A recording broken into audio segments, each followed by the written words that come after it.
Rise up, live joy your way. From emotional intelligence through cognitive distortions, certified life and wellness coach Kamini Wood is on a mission to help people see the magnificence of their own unique human spirit.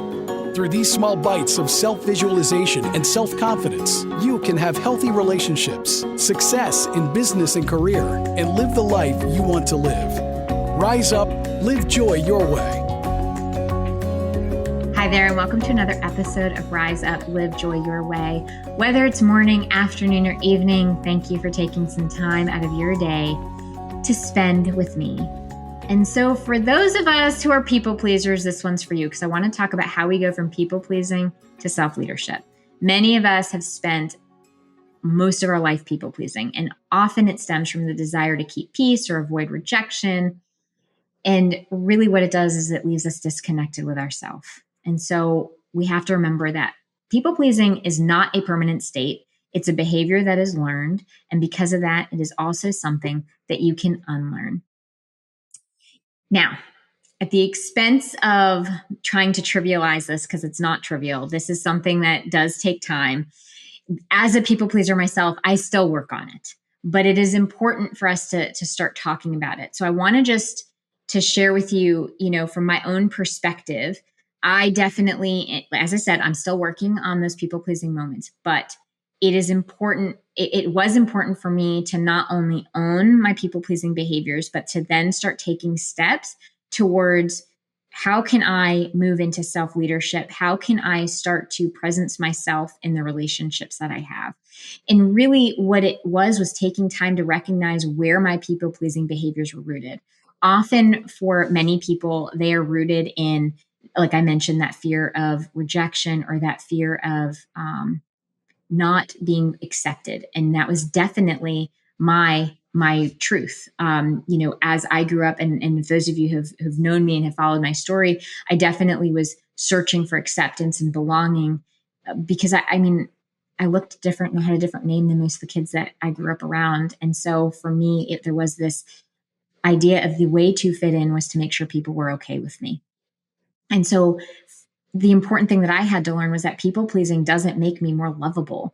It actually, in essence, made me more invisible because I actually wasn't showing up in any of the relationships. I was making it all about the other person. No one actually knew what I needed or what I really wanted. They knew that I was willing to do whatever it was for them, but they didn't know what Kamini actually wanted or needed.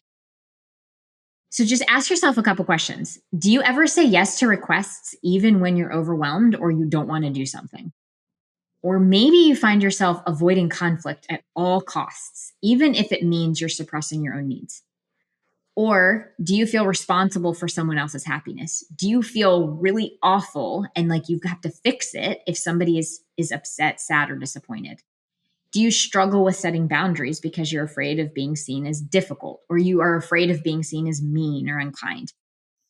Do you constantly seek validation that you're a good person? And so you end up doing things to prove that you're a good person. All of those behaviors can absolutely feel like second nature, but really they are coming at a cost of your own time, your own energy, and they can leave you feeling like you're living for someone else or you're living someone else's life. Awareness of that is your very first step because you have to notice when you're saying yes out of obligation versus your true desire. That reflection of on its own can be extraordinarily powerful because that's the invitation to start shifting. That's the invitation to say, wow, I keep saying yes to things that I don't want to. And so that's your invitation to step into self-leadership. So how do we do that? How do we go from this people pleaser mentality mode behavior into self-leadership? And self-leadership is not about becoming selfish and totally disregarding others, because the truth is we as human beings and part of the human race, we should care about others. But there's a difference between caring about others and over-functioning for others.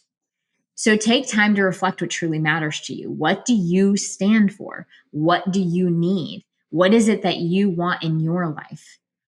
And remember that when you say no to something, it's not you being selfish. It's an act of your own self-respect. So we have to practice setting boundaries. That is an absolute must when we're talking about self-leadership. So start by saying a small no to something that feels like a should instead of a genuine yes. And maybe it's a small no that doesn't feel really scary. So when someone asks you for you to do something that that you, or at least pause before you say yes, right? But then ask yourself, can I fit this into my schedule? And if the answer is, well, I can if I do this, this, and this, that's probably telling you that you don't have the capacity. And so just give yourself permission to say no and start there. Also, many of us people pleasers struggle to express our needs. We really, when somebody asks us a very simple question, like, what do we want for dinner? We say, I don't know. What do you want? So practice saying what it is that you want. If you really have a need or you have a desire, just practice expressing it with people and start with people that you do feel that are your safe people. Also, people pleasing often stems from that belief that I'm only worthy if I'm helpful, or I'm only worthy if I give to somebody else. And also, there's this belief that if I say no, I'm going to be rejected. So start noticing those thoughts. Notice when that comes up and just ask yourself, is this true? And is there a possible other truth? Is it really true that they're going to hate me if I say no? They might be disappointed. They might be upset, but does that mean that they're now going to completely reject me? Self-leadership, remember, is a long journey. It's not, one simple destination. It's about learning and growing and evolving and continuing to take steps to get there. So at the end of each day, ask yourself, how did I honor myself today? How did I recognize myself? What did I do today that allowed me to honor my own needs? People pleasing might feel like the safe choice. I want to just offer that it feels like, well, I'm avoiding conflict and, it'll keep us closer together. And I want to say that in the moment, that short term, you're right. It does. Everybody seems happy and you feel connected. But over the long term, it actually detracts from that connectedness. You're not actually in full authentic connection with the other person. So, as you're thinking about this, and that thought comes up of like, I can't say no because it'll cause too much conflict. And then, this and that, and this will happen. And I've had the same thoughts. It's just so much easier to say yes. Really challenge yourself to say, okay, if I say yes here and I don't set a boundary, what's the long-term cost of that? If people pleasing is something that you have been struggling with and want to just talk through and understand how coaching could be helpful to maybe break that habit for yourself, feel free to book a time with me at any time at coachwithkamini.com. And until next time, stay well. Thank you for listening to Rise Up, Live Joy Your Way. For more information, book a chat with Kamini at www.chatwithkamini.com or visit her website at www.kaminiwood.com. You can also find Kamini on Facebook or Instagram. Username It's Authentic Me. Thank you for listening.